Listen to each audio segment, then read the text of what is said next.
Hello students, आज हम covalent bond के बारे में पढ़ेंगे। कोवलेंट बॉन्ड, जिसे आप हिंदी में सहसंयोजी आबंध के नाम से जानते हैं।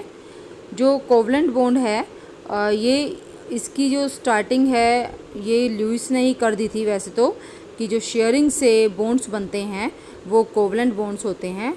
लेकिन थोड़ा सा ल्यूइस का जो कंसेप्ट था उसमें थोड़ी सी प्रॉब्लम थी, और वो क्या थी कि ल्यूइस ने बोला कि जो आउटर इलेक्ट्रॉन्स होते हैं, यानी कि वैलेंस शेल के जो इलेक्ट्रॉन्स होते हैं वो कर्नल के चारों तरफ क्यूब के कॉर्नर्स को उन्होंने ऑक्यूपाई किया हुआ होता है।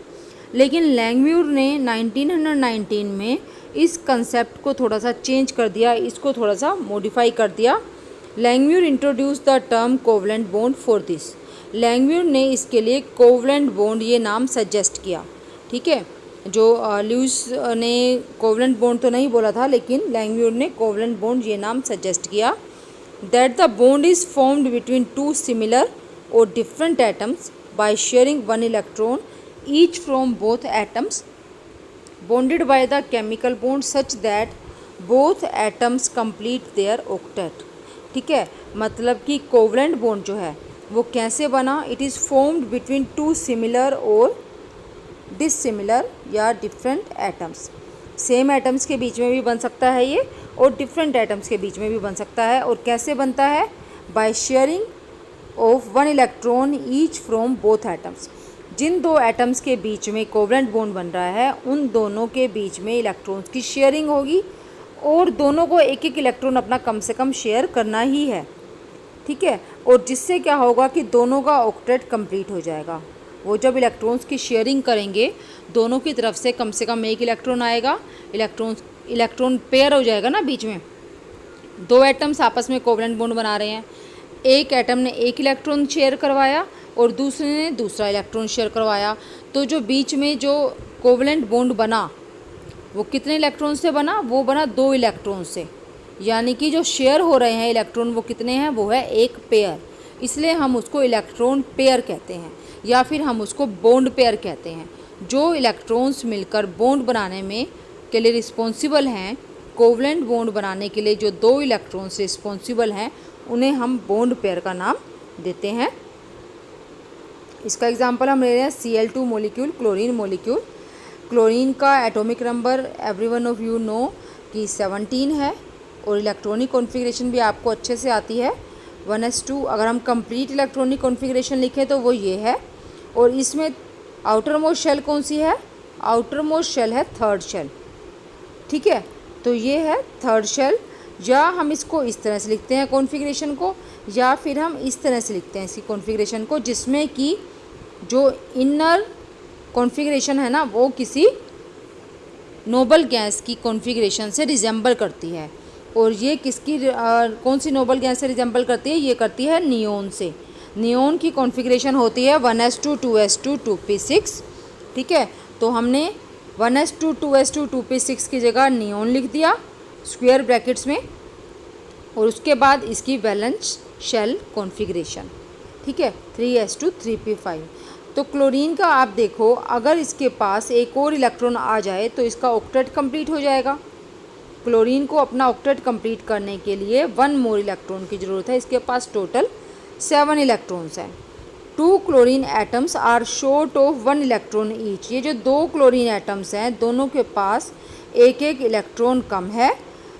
अपना ऑक्टेट कंप्लीट करने के लिए इनको एक एक इलेक्ट्रॉन और चाहिए, इसलिए ये दोनों एक दूसरे के साथ एक इलेक्ट्रॉन अपना शेयर करते हैं और अपना ऑक्टेट कंप्लीट कर लेते हैं।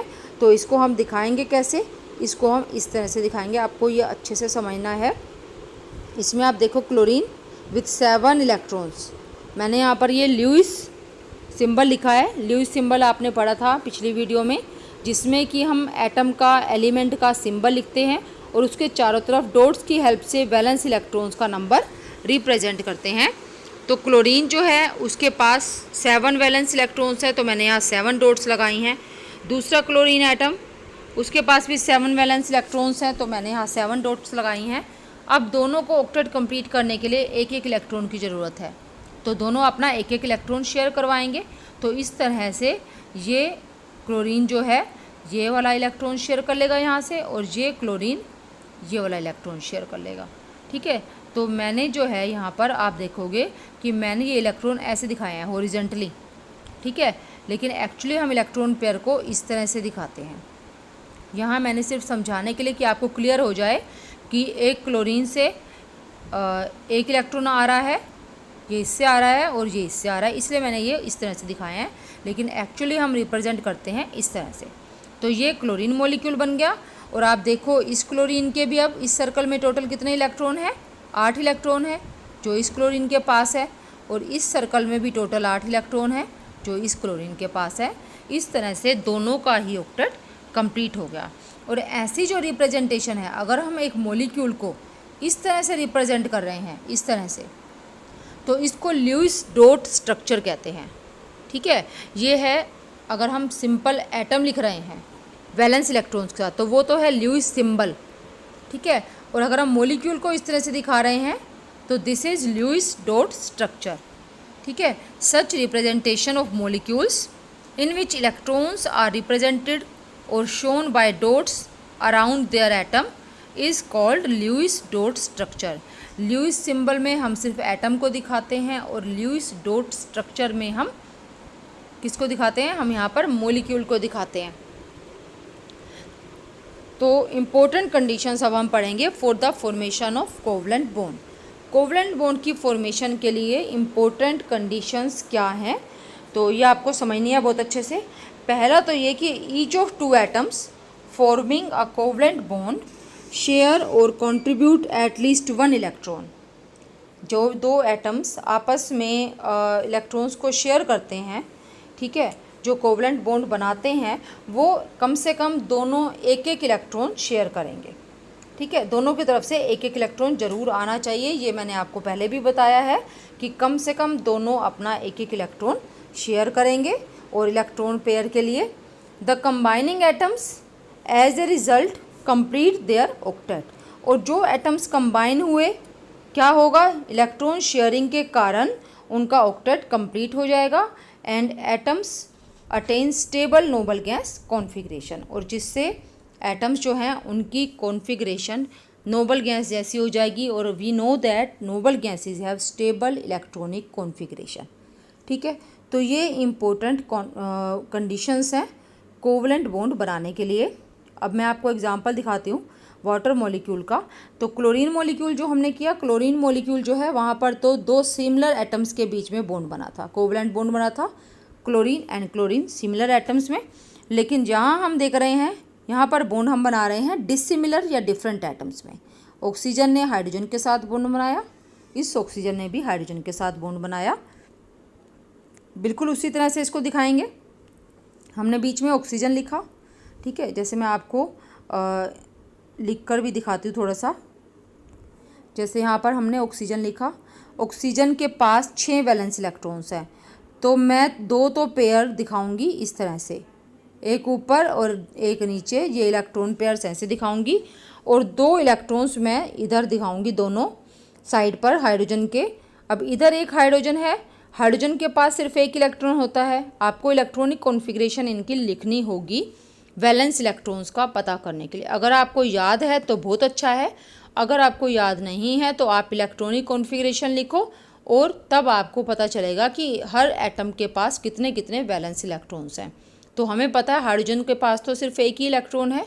Total number of electrons hydrogen have only 1, तो उसकी कॉन्फ़िगरेशन है 1s1, इसलिए उसके पास एक ही इलेक्ट्रॉन है वैलेंस शेल में, वो हमने यहाँ दिखा दिया, और दूसरे हाइड्रोजन का हमने यहाँ दिखा दिया।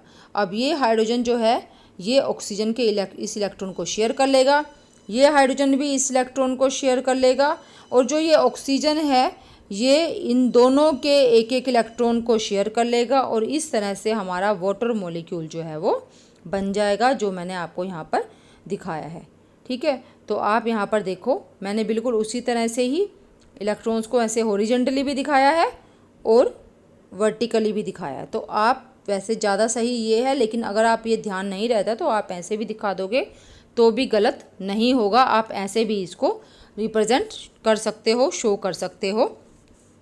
The bond formed between 2 atoms by sharing 1 electron pair is a single covalent bond. दो आप एटम्स के बीच में अगर बॉन्ड बन रहा है और वो एक एक इलेक्ट्रॉन शेयर कर रहे हैं दोनों, यानी कि टोटल इलेक्ट्रॉन्स कितने शेयर हुए, 2 इलेक्ट्रॉन्स, और 2 इलेक्ट्रॉन से बॉन्ड जो बनता है उसको हम सिंगल कोवेलेंट बॉन्ड कहते हैं। ठीक है, लेकिन कई बार क्या होता है कि एक एक इलेक्ट्रॉन शेयर करने के बाद भी जो एटम्स हैं कंबाइन हो रहे हैं उनका ऑक्टेट कंप्लीट नहीं होता है, तो उनको एक से ज़्यादा इलेक्ट्रॉन शेयर करने पड़ते हैं। अगर वो एक से ज़्यादा इलेक्ट्रॉन शेयर करते हैं, जैसे मान लो 2 इलेक्ट्रॉन शेयर कर रहे हैं, दोनों की तरफ से 2 इलेक्ट्रॉन आ रहे हैं, तो जो कोवलेंट बॉन्ड बनेंगे वो 2 बनेंगे, क्योंकि आप समझो कि एक एक इलेक्ट्रॉन अगर शेयर किया है तो कितने इलेक्ट्रॉन्स हुए टोटल, 2 इलेक्ट्रॉन्स, और 2 इलेक्ट्रॉन्स कितने कोवलेंट बॉन्ड बनाते हैं, ओनली 1। और अगर 2 इलेक्ट्रॉन शेयर किए हैं तो टोटल शेयर कितने हुए इलेक्ट्रॉन, 4 इलेक्ट्रॉन्स, तो कितने कोवलेंट बॉन्ड बनेंगे, 2 कोवलेंट बॉन्ड बनेंगे। और अगर वो 3 इलेक्ट्रॉन शेयर करते हैं दोनों एटम्स तो 3 बॉन्ड बनेंगे। ठीक है, तो इस तरह से मल्टीपल बॉन्ड्स भी बन सकते हैं 2 एटम्स के बीच में। मल्टीपल मीन्स डबल बॉन्ड या triple bond, double covalent bond या ट्रिपल कोवलेंट बॉन्ड। ठीक है, तो ये वही बताया है यहाँ पर, if there is need to share more than 1 electron pair to complete the octet means 2 electron pair या 3 इलेक्ट्रॉन पेयर, देन डबल और triple covalent bonds are form respectively. ठीक है, तो अब हम इनके एग्जांपल्स देखते हैं कि डबल बॉन्ड कब बनता है और ट्रिपल बॉन्ड कब बनता है। तो पहले मैं डबल बॉन्ड फॉर्मेशन आपको समझा रही हूँ। तो मैंने यहाँ पर एग्जांपल लिया है कार्बन डाइऑक्साइड मॉलिक्यूल का। कार्बन डाइऑक्साइड मॉलिक्यूल, तो मैंने आपको दोबारा से बता रही हूँ मैं कि आपको इलेक्ट्रॉनिक कॉन्फ़िगरेशन लिखनी होगी इसके लिए, समझने के लिए कि हर एटम के पास कितने वैलेंस इलेक्ट्रॉन्स हैं और उसको कितने और इलेक्ट्रॉन्स चाहिए अपना ऑक्टेट कंप्लीट करने के लिए। तो अगर आप कार्बन का एटॉमिक नंबर देखोगे, कार्बन का एटॉमिक नंबर है 6 और इसकी कॉन्फ़िगरेशन है 1s2 2s2 2p2। ठीक है, ये है इसकी कॉन्फ़िगरेशन और इसके पास कितने वैलेंस इलेक्ट्रॉन्स हैं, 4। तो carbon need 4 more electrons to complete its octet. Carbon atom को 4 और इलेक्ट्रॉन्स चाहिए अपना ऑक्टेट कंप्लीट करने के लिए, लेकिन इसके पास कितने ऑक्सीजन एटम्स हैं, इसके पास हैं सिर्फ 2 ऑक्सीजन एटम। ठीक है, अब हम ऑक्सीजन को भी देख लेते हैं।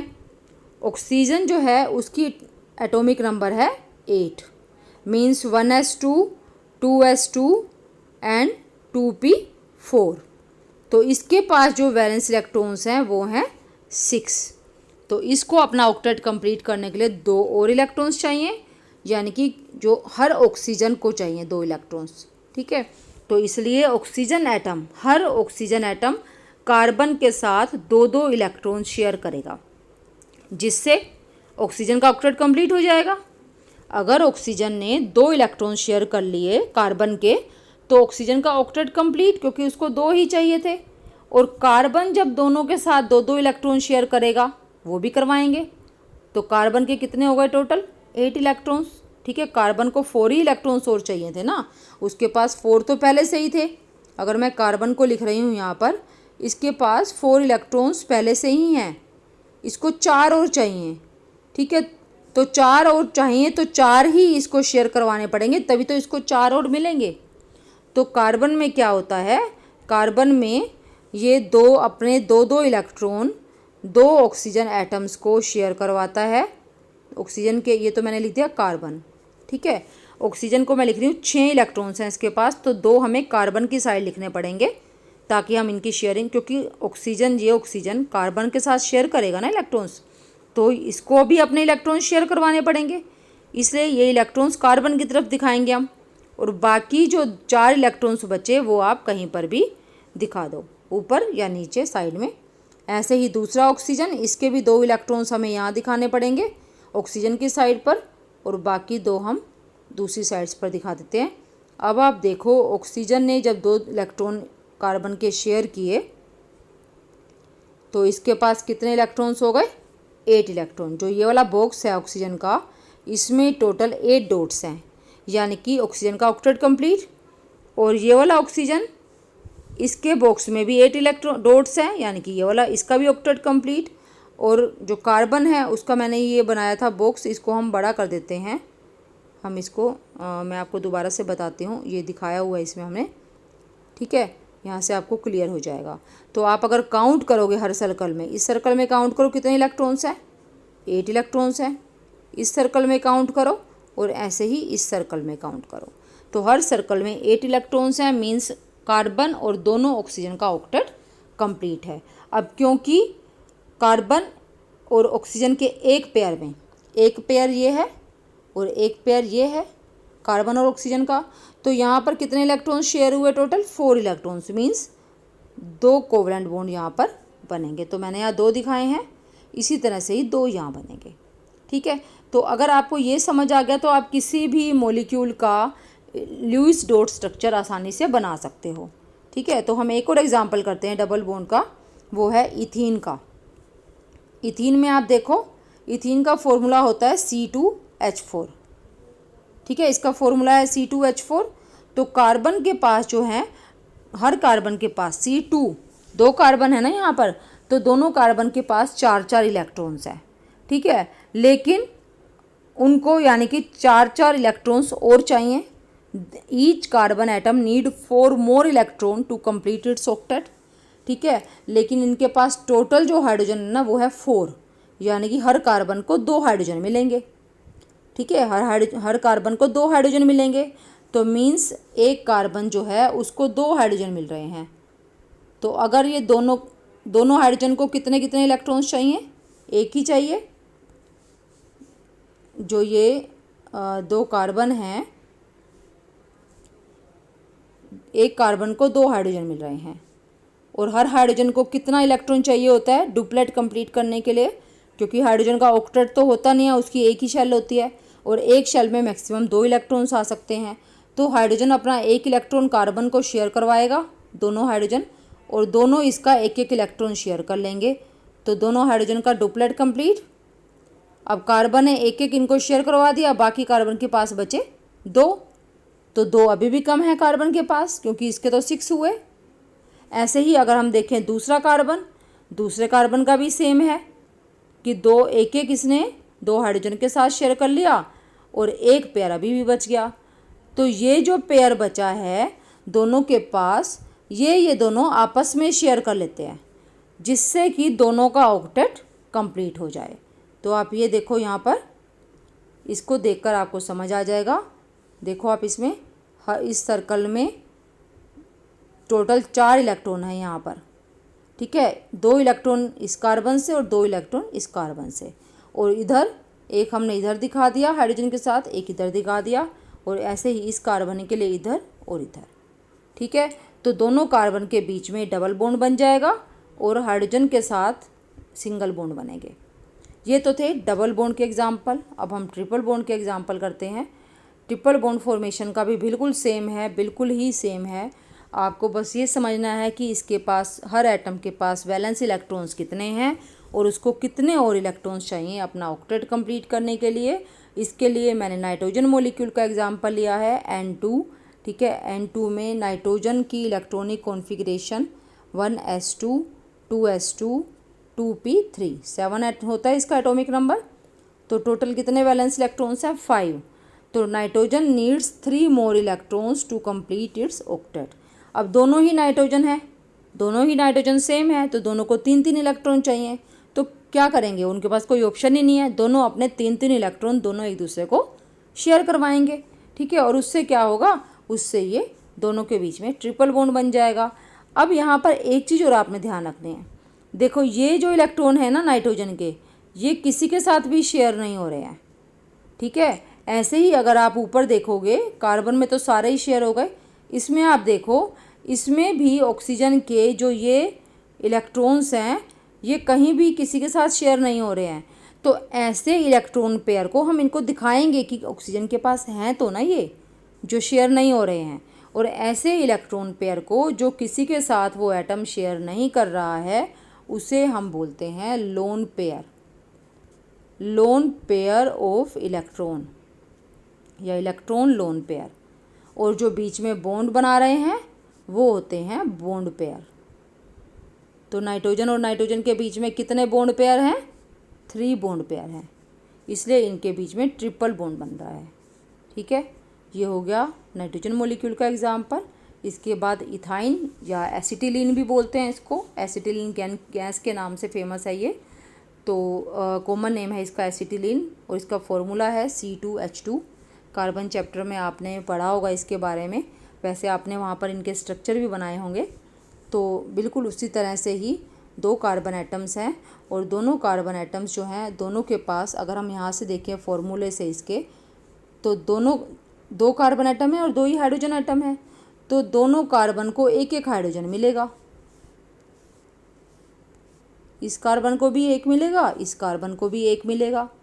तो हाइड्रोजन अपना इलेक्ट्रॉन शेयर करवा देगा इस कार्बन के साथ, तो बदले में इसका शेयर कर लेगा, इसका डुप्लेट कंप्लीट। ऐसे ही ये भी करवा देगा, इसका भी डुप्लेट कंप्लीट। अब दोनों कार्बन ने अपना एक एक तो हाइड्रोजन के साथ करवा दिया, 3 रह गए दोनों के। 4 थे ना हर कार्बन के पास वैलेंस इलेक्ट्रॉन्स, तो दोनों के पास 3 इलेक्ट्रॉन्स रह गए। अब वो क्या करें, क्योंकि उनको तो ऑक्टेट कंप्लीट करना है और दोनों के पास 2 इलेक्ट्रॉन जे और 3 इलेक्ट्रॉन्स अपने, यानी कि दोनों को अभी भी 3 इलेक्ट्रॉन्स और चाहिए। तो ये अपने इलेक्ट्रॉन्स, ये कार्बन अपने इलेक्ट्रॉन्स इसको शेयर करवा देगा और ये कार्बन अपने ये 3 इलेक्ट्रॉन्स इसको शेयर करवा देगा, दोनों का ऑक्टेट कंप्लीट हो जाएगा। ठीक है, और इस तरह से इसका स्ट्रक्चर बन जाएगा। आप ये वाला स्ट्रक्चर देखो सिंपली, और ये इस तरह से हम इसको, ये तो ल्यूइस डॉट स्ट्रक्चर है, ये बॉन्ड स्ट्रक्चर है। यहाँ पर हमने बॉन्ड दिखाया ना, लाइंस दिखाई हैं, लाइंस किसको रिप्रेजेंट करती हैं, बॉन्ड को, इसलिए ये तो बॉन्ड स्ट्रक्चर है और ये जो है ये ल्यूइस डॉट स्ट्रक्चर है जो मैंने आपको स्टार्टिंग में बताया है। ठीक है, तो अब अगर हमें ल्यूइस डॉट स्ट्रक्चर लिखने हों तो हमारे पास क्या स्टेप्स हैं उसको लिखने के, तो वो हम देखते हैं। 2 कंप्लीट इन्फॉर्मेशन। अब अच्छा, आपको ये चीज़ समझनी है कि जो ल्यूइस डॉट स्ट्रक्चर है ना, ये हमें किसी भी मॉलिक्यूल के बारे में, उसका बिहेवियर कैसा है, बिहेवियर का मतलब यहाँ पर होता है कि वो कोई रिएक्शन जब होगी ना तो वो किस तरह से बिहेव करेगा, रिएक्ट करेगा या नहीं करेगा, और अगर करेगा तो कैसे रिएक्ट करेगा। यहाँ बिहेवियर का मतलब ये होता है, जब भी हम केमिकल कंपाउंड्स की बात करते हैं तो बिहेवियर का मतलब है कि उसकी केमिस्ट्री क्या है, वो किसी दूसरे केमिकल कंपाउंड के साथ किस तरह से रिएक्ट करेगा, क्या बिहेवियर उसका होगा। तो जो ल्यूइस डॉट स्ट्रक्चर है ना, वो बॉन्डिंग और बिहेवियर दोनों के बारे में कंप्लीट जानकारी हमें नहीं देते हैं। They do not give us complete information about bonding and behaviour of a molecule. ठीक है, लेकिन काफ़ी सारी, तब भी ये हमें काफ़ी इम्पोर्टेंट चीज़ें बताते हैं एक मॉलिक्यूल के बारे में। ठीक है, और उनकी काफ़ी प्रॉपर्टीज़ भी हमें क्लियर हो जाती हैं ल्यूइस डॉट स्ट्रक्चर से, और वो मॉलिक्यूल बना कैसे हमें ये भी समझ में आ जाता है। तो इसलिए ल्यूइस डॉट स्ट्रक्चर काफ़ी इंपॉर्टेंट है। अगर आप सोचो ना कि ल्यूइस डॉट स्ट्रक्चर का क्या फ़ायदा है, तो ल्यूइस डॉट स्ट्रक्चर का बहुत फ़ायदा है। आप देख रहे हो कि मॉलिक्यूल कैसे बन रहा है, कैसे वो इलेक्ट्रॉन्स को शेयर कर रहे हैं, कितने कितने इलेक्ट्रॉन्स शेयर कर रहे हैं और क्यों कर रहे हैं, ऑक्टेट कंप्लीट करने के लिए। ये सब तो हमें पता चल रहा है ना ल्यूइस डॉट स्ट्रक्चर से, हमें क्लियर हो रहा है कि हाँ, अगर ऐसा हो रहा है तो बहुत सही है, क्योंकि ऑक्टेट कंप्लीट होता है एटम्स का, और वही तो चाहिए एटम्स को, उसी के लिए तो वो बॉन्डिंग करते हैं। ठीक है, लेकिन फिर भी काफ़ी जो उनका बिहेवियर है और बॉन्डिंग के बारे में कई सारी चीज़ें होती हैं, आगे आप पढ़ोगे, काफ़ी चीज़ें हैं जो बॉन्डिंग के बारे में हमें पता होनी चाहिए, वो सब ल्यूइस डॉट स्ट्रक्चर से हमें पता नहीं चलती हैं। ठीक है, तो इसके लिए कुछ स्टेप्स हैं ल्यूइस डॉट स्ट्रक्चर लिखने के लिए। वैसे तो मैंने आपको ऊपर बता दिया है, उसी तरह से ये है, फिर भी एक बार हम इसको रीडिंग कर लेते हैं इसकी। तो इसमें क्या है, सबसे पहला होता है कि हमें जो हमारा पास मॉलिक्यूल है ना, आप ये देखो कि उस मॉलिक्यूल में कौन कौन से एटम्स हैं और उन एटम्स के हर एटम के पास कितने वैलेंस इलेक्ट्रॉन्स हैं और उनका टोटल फाइंड करो आप। ठीक है, जितने उनके पास वैलेंस इलेक्ट्रॉन्स हैं वो आपको टोटल फाइंड करना है। फॉर एग्जांपल, ये मैंने एग्जांपल बताया मीथेन का। मीथेन में आप देखो इलेक्ट्रॉनिक कॉन्फ़िगरेशन लिखोगे तो आपको पता चल गया कि इसके पास 4 वैलेंस इलेक्ट्रॉन है और एक हाइड्रोजन के पास 1 वैलेंस इलेक्ट्रॉन है। तो हमारे पास यहाँ पर 1 कार्बन और 4 हाइड्रोजन है, तो टोटल वैलेंस इलेक्ट्रॉन्स कितने हो गए, 4 एंड 4 कार्बन हाइड्रोजन एटम्स के 4, यानी कि टोटल हमारे पास 8 इलेक्ट्रॉन्स हैं CH4 मॉलिक्यूल में। ठीक है, तो हम इसका पता लगाते हैं पहले, क्योंकि इसके बाद हमें फॉर्मूला लिखना, ल्यूइस डॉट स्ट्रक्चर लिखना काफ़ी आसान हो जाता है। तो इससे हम स्ट्रक्चर लिखने की स्टार्टिंग करते हैं, ठीक है, लूज वैलेंस इलेक्ट्रॉन्स का नंबर फाइंड करके। इसके बाद है इफ़ द मोलिक्यूल और स्पीशीज़ इज़ नॉट न्यूट्रल, अगर वो मोलिक्यूल न्यूट्रल नहीं है, जैसे हमारा CH4 क्या है, न्यूट्रल है। न्यूट्रल का मतलब इसके ऊपर कोई चार्ज तो नहीं है ना। आप देखो यहाँ पर क्या कोई चार्ज लिखा हुआ है, CH4, कोई ऊपर कुछ नहीं लिखा, माइनस प्लस कुछ भी नहीं है, ठीक है, इसका मतलब ये न्यूट्रल है। लेकिन अगर हमारे पास न्यूट्रल मोलिक्यूल ना होकर आयन है, कोई आयन, जैसे कि हमारे पास है कार्बोनेट आयन CO3 2 नेगेटिव, तो हम क्या करेंगे, ये जो 2 नेगेटिव है ना, नेगेटिव आयन कब बनता है, जब इलेक्ट्रॉन्स आते हैं उसके पास, ठीक है, जब कोई इलेक्ट्रॉन्स गेन करता है तो आयन नेगेटिव आयन बनता है। तो इसका मतलब इसके पास 2 इलेक्ट्रॉन्स एक्स्ट्रा हैं। तो हमें अब क्या करना है, हम वैलेंस इलेक्ट्रॉन्स को तो ऐड करेंगे ही करेंगे, साथ में इन 2 इलेक्ट्रॉन्स को भी ऐड करेंगे। लेकिन अगर हमारा आयन पॉजिटिव आयन है, जैसे अमोनियम आयन, इसके पास 1 पॉजिटिव चार्ज है, तो पॉजिटिव चार्ज तब आता है जब एक इलेक्ट्रॉन चला जाता है, एक इलेक्ट्रॉन निकल जाता है। तो मतलब जितने वैलेंस इलेक्ट्रॉन्स इन दोनों के पास टोटल हैं, आप उनमें से एक इलेक्ट्रॉन कम कर दोगे, ठीक है। तो इस तरह से हम सेकंड पॉइंट यही है, इफ़ द मोलिक्यूल और species is not neutral, means ion है हमारे पास पॉजिटिव आयन या negative ion, then the number of electrons are subtracted और एडिड। अगर पॉजिटिव आयन है तो इलेक्ट्रॉन्स के नंबर में से हम सब्ट्रैक्ट करेंगे उस चार्ज को, और अगर नेगेटिव आयन है तो हम उस चार्ज को ऐड करेंगे to the total valence electrons of neutral atoms, ठीक है। ये सभी न्यूट्रल एटम है ना, CO, ये और तीनों ऑक्सीजन और कार्बन, ये सभी न्यूट्रल हैं, लेकिन इनका जो total number of valence electrons आएगा, हम उसमें 2 इलेक्ट्रॉन्स ऐड कर देंगे। ये देखो इस तरह से बनेगा। ये एक कार्बन के हैं 4, एक ऑक्सीजन के 6 हैं, और हमारे पास CO3 में 3 ऑक्सीजन है, CO3 है ना, तो 3 ऑक्सीजन है, इसलिए हमने 3 × 6 कर दिया, और +2, और ये 2 कहाँ से आए, 2 नेगेटिव चार्ज, मीन्स 2 मोर इलेक्ट्रॉन्स। तो टोटल वैलेंस इलेक्ट्रॉन्स या इलेक्ट्रॉन्स अवेलेबल, वैलेंस इलेक्ट्रॉन्स तो नहीं कहेंगे हम इनको, क्योंकि इसमें जो 2 नेगेटिव है वो वैलेंस इलेक्ट्रॉन्स नहीं है, तो यहाँ हम कहेंगे टोटल इलेक्ट्रॉन्स अवेलेबल कितने हो गए, 24। तो ये मैंने आपको अभी बताया था। ऐसे ही अमोनियम का भी है, इसका भी बिल्कुल सेम तरह से आप देखो कि यहाँ पर नाइट्रोजन के पास 5 वैलेंस इलेक्ट्रॉन्स हैं और 3 हाइड्रोजन है, 4 हाइड्रोजन है, NH4 है ना, तो 4 हाइड्रोजन है तो 4 इसके आ गए, लेकिन 1 पॉजिटिव है, इसलिए हमने इसमें से 1 माइनस कर दिया। तो total electrons available are 8 electrons, ठीक है। तो 2 पॉइंट्स क्या हमने पढ़े ल्यूज डॉट स्ट्रक्चर लिखने के लिए। पहले तो आप वैलेंस इलेक्ट्रॉन्स के नंबर को ऐड करोगे, जितने एटम्स हैं उन सब के पास कितने कितने वैलेंस इलेक्ट्रॉन्स हैं, आपको वो टोटल फाइंड करना है, जिससे हमें पता चले कि हमें स्ट्रक्चर लिखने के लिए हमारे पास इलेक्ट्रॉन्स हैं कितने। उतने ही इलेक्ट्रॉन्स तो होते हैं, हम स्ट्रक्चर में कौन से इलेक्ट्रॉन्स दिखाते हैं, वैलेंस इलेक्ट्रॉन्स दिखाते हैं। तो मतलब जितने टोटल वैलेंस इलेक्ट्रॉन्स हैं हमें वो अवेलेबल हैं स्ट्रक्चर लिखने के लिए। और दूसरा, अगर नेगेटिव आयन है तो आप इलेक्ट्रॉन्स ऐड कर दोगे उतने ही वैलेंस इलेक्ट्रॉन्स में, और अगर पॉजिटिव आयन है तो आप उतने सब्ट्रैक्ट कर दोगे। नेक्स्ट क्या है, bye guessing the skeletal structure. अब आपको यहाँ पर ना गेस करना है, कैसे, आपको ध्यान है, अभी मैंने आपको बताया है C2H4, मैंने क्या गैस किया यहाँ पर, मैंने गैस किया कि एक कार्बन के पास 2 के पास 4 हाइड्रोजन है, तो एक एक कार्बन के पास 2 2 हाइड्रोजन आ जाएंगे, तो ये मैंने गैस किया है, ठीक है। ऐसे ही मैंने एक और गैस क्या किया कि मेरे पास जो मॉलिक्यूल है वो है C2H2, 2 कार्बन के पास 2 हाइड्रोजन, यानी कि एक कार्बन के पास 1 हाइड्रोजन, तो दोनों कार्बन को मैंने एक एक हाइड्रोजन दे दिया। तो ये मैंने इस तरह से गैस किया है कि इस तरह से कुछ स्ट्रक्चर बनेगा कि एक कार्बन के पास 1 हाइड्रोजन आएगा इसमें इथीन में, या इथेन में एक कार्बन के पास 2 हाइड्रोजन आएंगे। तो हम क्या करते हैं, by guessing the skeletal structure in which mostly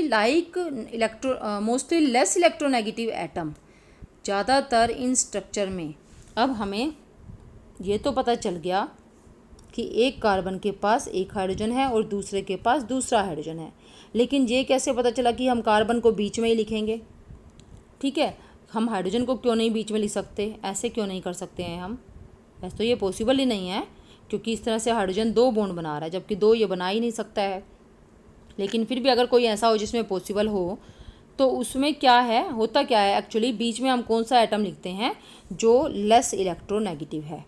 ठीक है, less electronegative atom occupy the central position, और जो बाकी एटम्स हैं जो इससे ज़्यादा इलेक्ट्रोनेगेटिव हैं वो चारों तरफ आ जाते हैं, उसके चारों तरफ उसको सराउंड करते हैं। ठीक है, तो आप इसको ध्यान से इसको समझो। By guessing the skeletal structure it is easy to distribute the total number of electrons as bonding shared pairs between atoms। अगर आपको स्केलेटल स्ट्रक्चर आप गैस कर लेते हो तो आप आसानी से उन वैलेंस इलेक्ट्रॉन्स को उन एटम्स के बीच में शेयर कर सकते हो। ठीक है, ताकि आप उनकी बॉन्डिंग दिखा सको इस तरह से कि उनके सबके ऑक्टेट कंप्लीट हो जाए।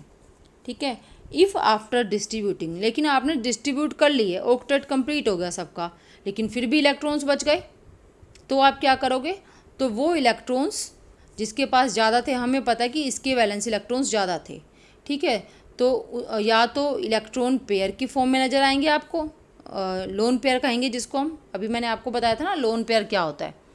इलेक्ट्रॉन्स डिस्ट्रीब्यूट करने के बाद सिंगल सिंगल बॉन्ड बनाने के बाद भी इलेक्ट्रॉन्स बच गए, तो वो या तो लोन पेयर की तरह से आएंगे या फिर वो किस तरह से आएंगे, अगर एक्स्ट्रा हैं तब तो वो अनयूज्ड हैं, अगर वो तो वो लोन पेयर है, लेकिन अगर कम पड़ रहे हैं तो हमें मल्टीपल बॉन्ड्स बनाने पड़ेंगे।